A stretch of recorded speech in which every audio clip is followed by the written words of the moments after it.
Speaker will be Mr. Farage. Well, I think we can all agree that 2016 has been a momentous, indeed historic year. And as it's Christmas, let's think of those events in terms of the three wise men bearing their gifts. First, we had the Brexit deliverance.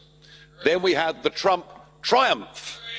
And then thirdly, of course, the Italian rebellion. It's just that in this case, the gifts were all the same: democracy and the rebirth of the nation state. And I really think you better listen, because I know in the past you've managed to ignore Danish, Dutch, Irish and French referendums, but this time it is for real. A democratic revolution has begun.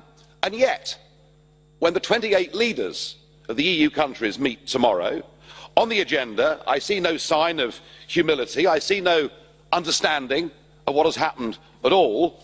In fact, what I see is the implementation plan of the EU global strategy on security and defence. In simple English, EU militarisation, the building of a European army. And indeed, Mr Juncker used Donald Trump's magnificent victory to say, well, that means that NATO won't be here anymore. We have to do this ourselves, is what you said. And I think this is a huge and dangerous error. Trump is not a threat to NATO. He wants it to be redefined, and he wants the members to pay their way.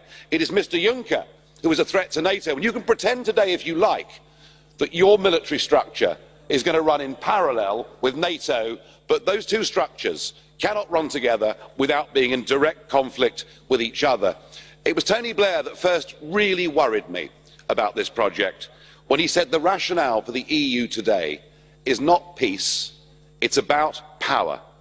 And already we've seen that power exercised in terms of foreign policy in the Ukraine, where we have wantonly provoked Russia into, and we've actually got rid of a democratically elected leader. You know, history is littered with conflicts caused by empires that seek to expand.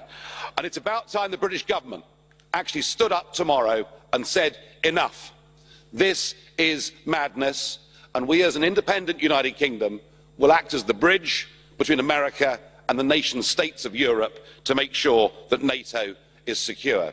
I also hope tomorrow that we see the British Prime Minister stop dithering on Brexit. It's been 6 months since we voted for our liberation, and at the minute we're being dictated to by courts and European commissioners and told what we can and cannot do. I hope we do that, but I suspect we won't. And I suspect the other 27 leaders will continue on the same course, and that's why you can all look forward to some even bigger dramatic shocks coming in 2017. It's going to be, for nation-state Democrats, a very happy New Year.